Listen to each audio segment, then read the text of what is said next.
Assalamualaikum warahmatullahi wabarakatuh. Nama saya Risa Listiani, NIM 2020710010, kelas HISA 3, akan membacakan materi Ulumul Hadis kelompok 6 mengenai ruang lingkup sanad dan urgensinya terhadap hadis yang diampu oleh Ibu dosen Lutfiatun Nikmah, MSI. Saya akan melanjutkan materi yang sudah dibacakan dari kelompok saya mengenai teknik penetapan perawi hadis dalam sanad. Yang kedua, memastikan guru dan murid perawi hadis. Langkah kedua ini dilakukan apabila terdapat kesamaan nama dan nama bapak dari perawi hadisnya. Setelah melakukan pelacakan nama perawinya, kemudian muncullah biografi nama lengkapnya serta guru dan muridnya.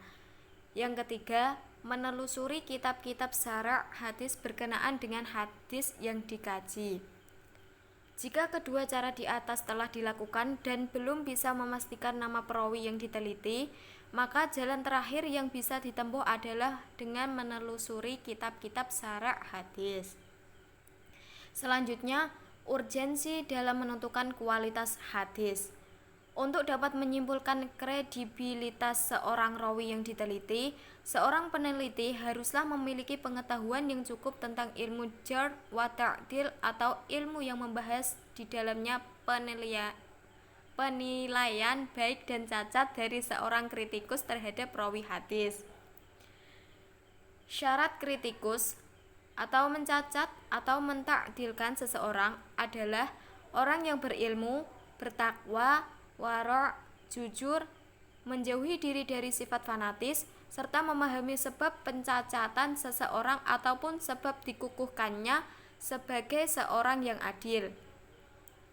Sebaliknya, bila tidak memiliki sifat-sifat ini, maka tidak diterima penilaiannya. Sebagaimana pernyataan Ibnu Hajar bahwa pencacatan ataupun pentakdilan harus didasarkan pada sebab-sebab yang jelas. Jarh, orang yang semasa terhadap rawi yang sezaman tidak dapat diterima bila tanpa bukti atau adil. Karena penilaian orang yang sezaman memungkinkan timbul dari fanatisme dan persaingan. Bila tidak muncul dari sifat ini, maka bisa diterima. Perlu dipahami pula bahwa jarh dan ta'dil ada kalanya mufassar, jelas keterangannya. Ada kalanya mubham atau tidak jelas keterangannya. Artinya, bila seseorang kritikus mentakdil ataupun menjarh dengan menjelaskan sebab-sebab penilaiannya disebut mufassar. Sebaliknya, bila tanpa penjelasan sebab-sebabnya disebut dengan mubham. Selanjutnya, jarh yang didasari sifat fanatis dan permusuhan tidak dapat diterima atau tertolak. Dari kasus ini, ada beberapa jarh yang tidak dapat diterima. Antara lain, 1. Jarh Malik terhadap Muhammad bin Ishaq. Yang kedua, jarh Al-Nasa'i terhadap Ahmad bin Sholih Al-Misri. Yang ketiga, jarh Al-Sawri terhadap Abu Hanifah Al-Kufi. Yang keempat, jarh Ibnu Ma'in terhadap Al-Syafi'i.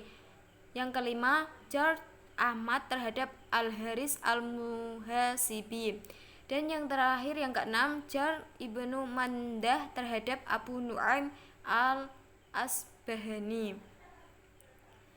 Terima kasih. Sekian dari kelompok kami. Apabila ada salah, mohon dimaafkan. Wassalamualaikum warahmatullahi wabarakatuh.